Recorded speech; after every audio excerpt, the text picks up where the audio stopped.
Salut à tous, j'espère que vous allez bien. Cette semaine, on se retrouve pour une nouvelle vidéo tuto. On va continuer avec nos patrons de base. Aujourd'hui, je vais vous présenter le patron du pantalon. Pas de panique, pas de panique. Je sais qu'on entend pantalon, ça fait genre très technique. Allez-y calmement, respirez, prenez une bonne bouffée d'air. Vous allez voir, c'est hyper simple. À ceux qui ne sont pas encore abonnés, n'hésitez pas à le faire, ça vous prendra même pas une seconde. Cliquez juste sur le bouton s'abonner et n'oubliez pas d'activer la cloche de notification pour recevoir toutes mes vidéos et on continue cette aventure ensemble. Allez, c'est parti!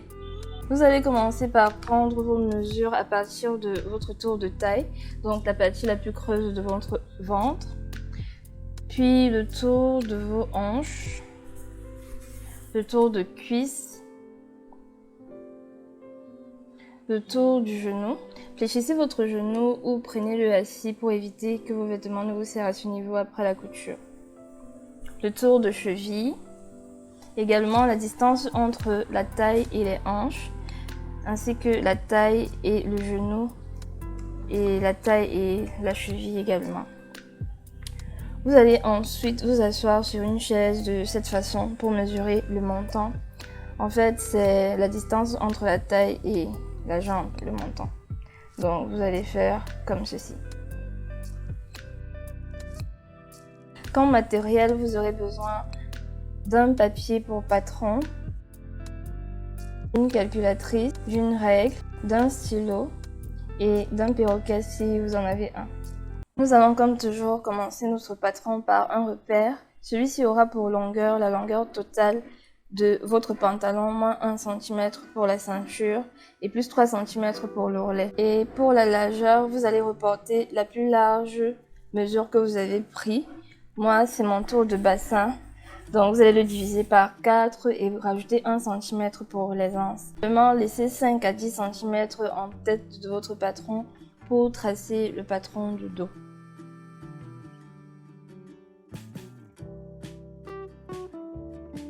Après avoir fini de tracer votre repère, vous allez venir différencier la fin de votre pantalon, qui pour mon cas est la cheville, donc de l'ourlet. Avec un trait, vous allez remonter de la valeur de l'ourlet et tracer. Pour mon cas, c'est 3 cm, donc je remonte de 3 cm et je trace. Vous allez ensuite reporter la distance entre votre tour de taille et votre bassin ici. Puis vous allez reporter la valeur de votre montant. Vous pouvez également le calculer tout simplement en divisant votre tour de bassin par 4.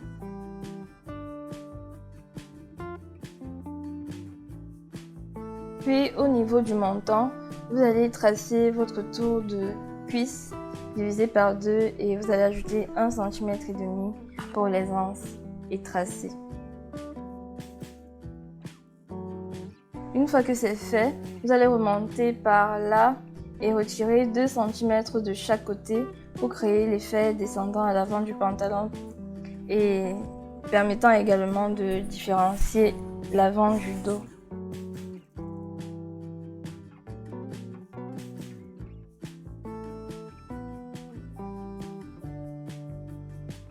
Puis vous allez venir reporter à partir de ce point la valeur de votre tour de taille divisé par 4 plus 2 cm pour les pinces.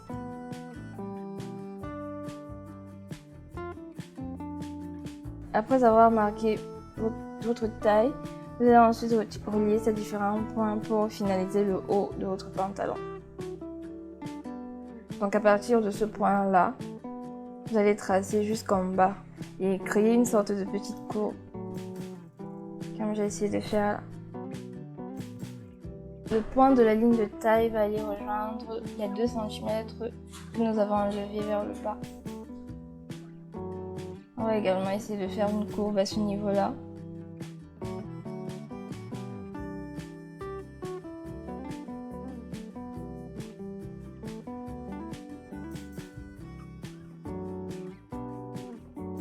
Puis ce point-ci va venir rejoindre la ligne de bassin. Donc on va connecter ça comme ça. Et également à ce niveau, on va essayer de faire une courbe. Vraiment, si vous avez le perroquet, utilisez-le. Et ensuite, nous allons créer notre pince en divisant notre ligne de taille en deux. Et on est redescendu de 10 cm. Puis 1 cm de chaque côté pour la pince. Nous avons fini avec le haut de notre pantalon. Nous allons maintenant passer au bas. Pour le faire, nous avons divisé la largeur de notre repère en deux à partir de la ligne du menton jusqu'à celle des chevilles. Donc on va aller de là et marquer le milieu au niveau de la cheville également et marquer le milieu, puis on va connecter tout ça. Donc pour marquer la ligne du genou, à défaut de reprendre la valeur que vous avez obtenue lors de la mesure, vous pouvez juste diviser la distance menton-cheville en deux et marquer le milieu. Cette technique n'est valable que si votre pantalon s'arrête au niveau des chevilles. Qu'au contraire, reportez juste les valeurs obtenues lors de la prise des mesures. Donc moi j'ai décidé de diviser en deux et ça donne très bien. En travaillant, j'ai oublié de renommer mes lignes. Ne faites pas comme moi. Prenez le temps de renommer votre patron pour éviter de vous embrouiller.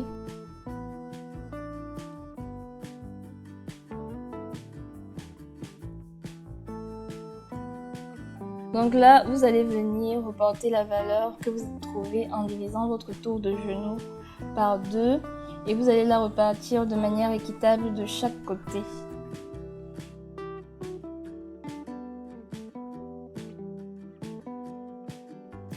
Puis vous allez faire pareil pour les chevilles.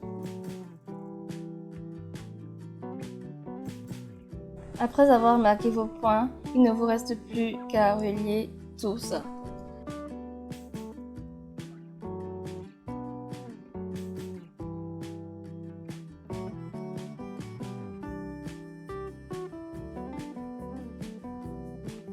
Donc, à ce niveau, j'ai essayé de trouver le milieu de ce segment et je suis rentrée de demi-centimètre pour essayer de créer une courbe à cet endroit-là.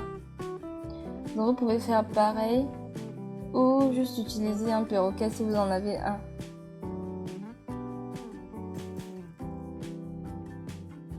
C'est vraiment juste pour faciliter la courbe.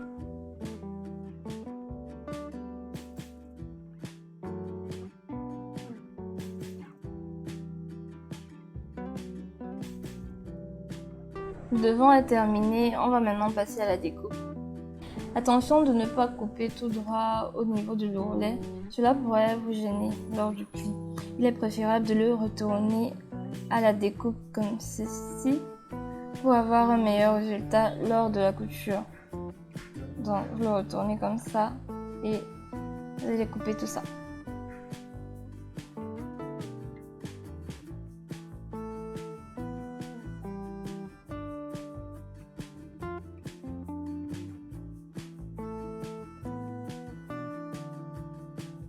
Faites bien attention à découper au niveau de la ligne de taille du repère et non de la définitive, puisque nous allons ensuite nous servir de ce patron pour tracer celui du dos.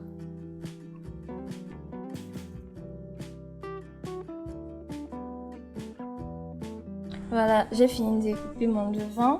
J'en ai également profité pour renommer ce qui est parti lors de la découpe et je l'ai également stabilisé avec des épingles pour qu'il ne bouge pas.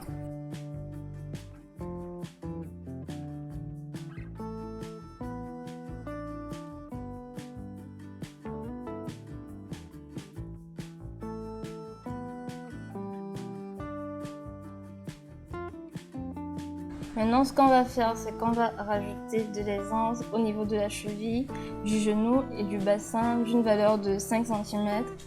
En traçant, rassurez-vous que tout soit droit et perpendiculaire.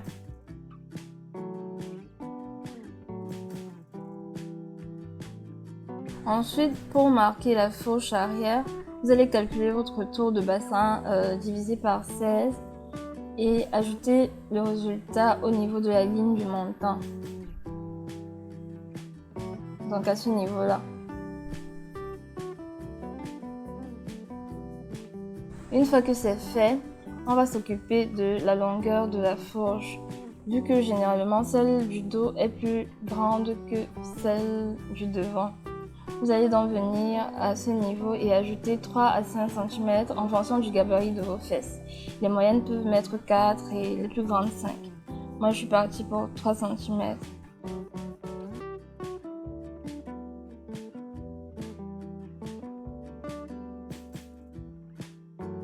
Une fois les 3 cm ajoutés, vous allez venir relier ces deux points-là pour tracer la nouvelle ligne de taille.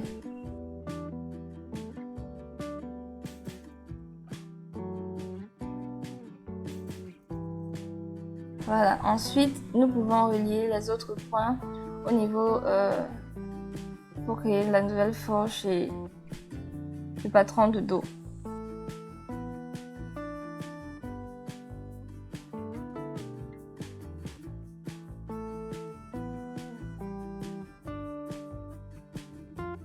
Au niveau de la cuisse et de la fourche, j'ai fait pareil que pour le devant.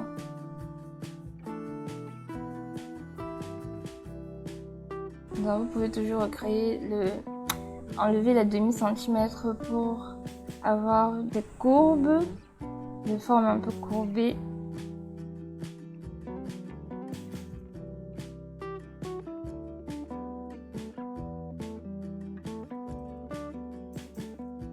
Et ensuite, vous allez bien redessiner les contours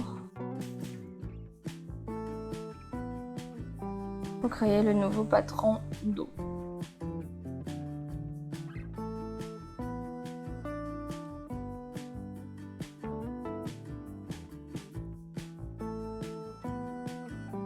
À ce niveau, vous pouvez déjà enlever le patron de devant et bien marquer vos repères.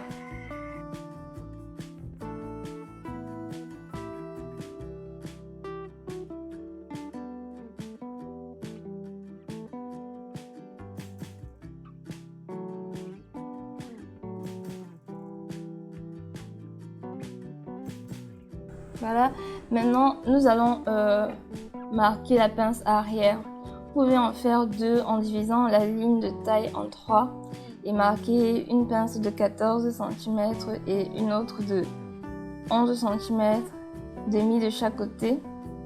Mais j'ai préféré faire une seule pince. Donc je viens là et je divise en deux.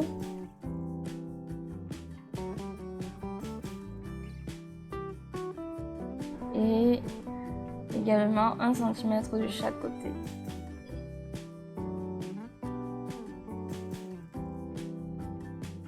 Tout est prêt, on peut passer à la découpe.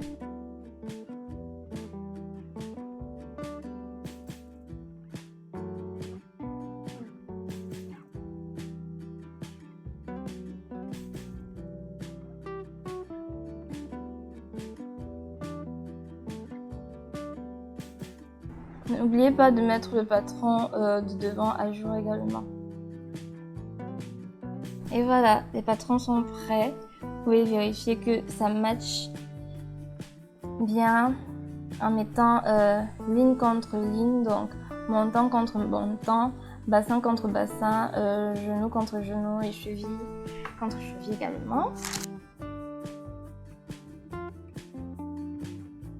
Et vérifiez à ce niveau puisque c'est là où la couture se fera. Donc vérifiez comme ça avant de découper dans votre tissu.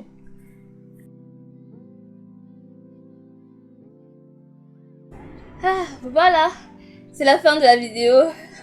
Pas très compliqué, n'est-ce pas? J'espère qu'au moins elle vous aura plu. Si c'est le cas, n'hésitez pas à la liker, à vous abonner si ce n'est pas encore fait et à activer la cloche de notification. Également les commentaires, j'insiste encore et toujours sur les commentaires. J'aimerais savoir vos avis, j'aimerais savoir ce que vous en pensez et j'aimerais également avoir vos suggestions ou vos avis quoi.